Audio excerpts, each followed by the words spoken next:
दोस्तों अल्लू अर्जुन की pan India film Pushpa 2 the rule सिनेमाघरों में रिलीज हो गई है। फिल्म में रश्मिका मंदाना, फहद फासिल, जगपति बाबू और प्रकाश राज भी हैं। अल्लू अर्जुन ने अपने फैंस से वादा किया था कि ये फिल्म सुप्रीम मास एंटरटेनर डिलीवर करेगी। अब सवाल ये है कि किसी सुपरहिट फिल्म का सीक्वल बनाना उतना आसान भी नहीं है। पिछली कई अखिल भारतीय फिल्में इस तथ्य का महत्वपूर्ण उदाहरण रही हैं। हालांकि अल्लू अर्जुन की पुष्पा 2 द रूल अब इस बात का एक प्रमुख उदाहरण बनकर उभरी है कि सीक्वल में क्या गलत हो सकता है जब एक फिल्म निर्माता और अभिनेता अपनी लटकती कहानी पर ध्यान केंद्रित करने के बजाय अहंकार आधारित फिल्म के लिए उत्सुक होते हैं। इसके अलावा संगीतकार देवी श्री प्रसाद, जिन्होंने पुष्पा द राइज में तेरी झलक अशरफी और ऊ अंतवा जैसे सुपरहिट गाने दिए, सीक्वल में निराश करते हैं। बहरहाल अगर इस फिल्म की तारीफ हो रही है तो वो सिर्फ अल्लू अर्जुन और उनके स्वैग की वजह से होनी चाहिए। इस बार अभिनेता अधिक सहज और समर्पित नजर आ रहे हैं, और हों भी क्यों नहीं।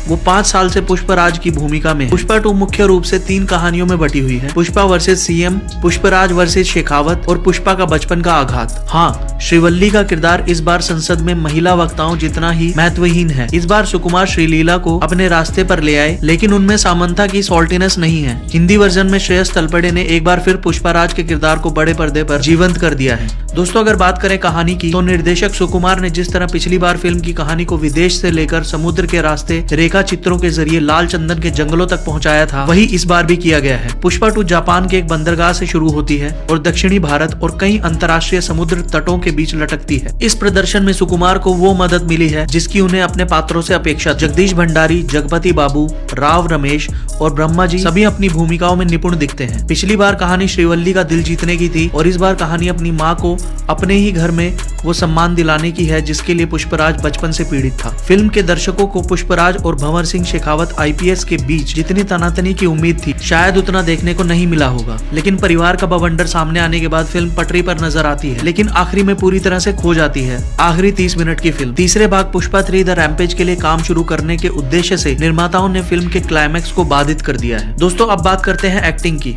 इस बार कहानी पूरी तरह से पुष्पराज के अड़ियल और कुछ भी फैसले के साथ आगे बढ़ती है। इसके अलावा फहद फासिल, जिन्होंने अतीत में बेहतर खलनायक भूमिकाएं निभाई हैं, उनको पुष्पा 2 में एक कच्चा सौदा मिला है। हालांकि इन दोनों अभिनेताओं ने एक दूसरे के खिलाफ जंग में बहुत अच्छा काम किया है, खासकर उन सीन्स में जहां डायलॉग नहीं है लेकिन सिर्फ आंखों का अभिनय है। फहद फासिल के किरदार ने इस बार उन्हें चमकने का ज्यादा मौका नहीं दिया। उनसे बेहतर काम तो रश्मिका मंदाना ने सिर्फ एक सीन में अपने जीजा जी की धमकी को सामने लाकर किया है। दर्शकों को किसी गाने में श्रीलीला से सामंता जैसे अभिनय की उम्मीद थी, लेकिन वो ज्यादा काम नहीं कर सका। बहरहाल अगर इस फिल्म की तारीफ हो रही है तो वो सिर्फ अल्लू अर्जुन और उनके स्वैग की वजह से होनी चाहिए। इस बार अभिनेता अधिक सहज और समर्पित नजर आ रहे हैं, और हो भी क्यों ना, वो 5 साल से पुष्पराज की भूमिका में जो है। दोस्तों अब बात करते हैं डायरेक्शन की। फिल्म की सबसे बड़ी खामी इसके लेखन में है। AR प्रभाव, सुकुमार और श्रीकांत विस्ता ना तो एक कहानी पर टिके रह सके और न ही उसके साथ न्याय कर सके, न ही वो पहले भाग के बाद दर्शकों की उम्मीदों पर खरे उतर पाए हैं। हालांकि निर्माताओं की आलोचना के बीच सिनेमेटोग्राफर कुबा ब्रोजेक मिरोस्लाव की उनके शानदार काम के लिए सराहना की जानी चाहिए। चंदन के जंगलों से लेकर अभिनेताओं के बीच टशन तक मिरोस्लाव ने सब कुछ सहजता से किया है। पुष्पा 2 को उसके जतारा सीन और उसके बाद लगातार 2 गानों के साथ साथ अल्लू अर्जुन के काली के रूप में तांडव नृत्य के लिए ½ स्टार ज्यादा दिया गया है। लेकिन जैसे ही निर्माता आपको फिल्म के सबसे सफल सीक्वेंस के साथ एक्साइटमेंट से भर देते हैं, वो एक क्लाइमैक्स से निराश करते हैं। इसके अलावा संगीत निर्देशक देवी श्री प्रसाद यहाँ ओवर कॉन्फिडेंस के शिकार नजर आते हैं। इसका कारण हिंदी पर उनकी कमजोर पकड़ हो सकती है। यहीं पर MM किरावनी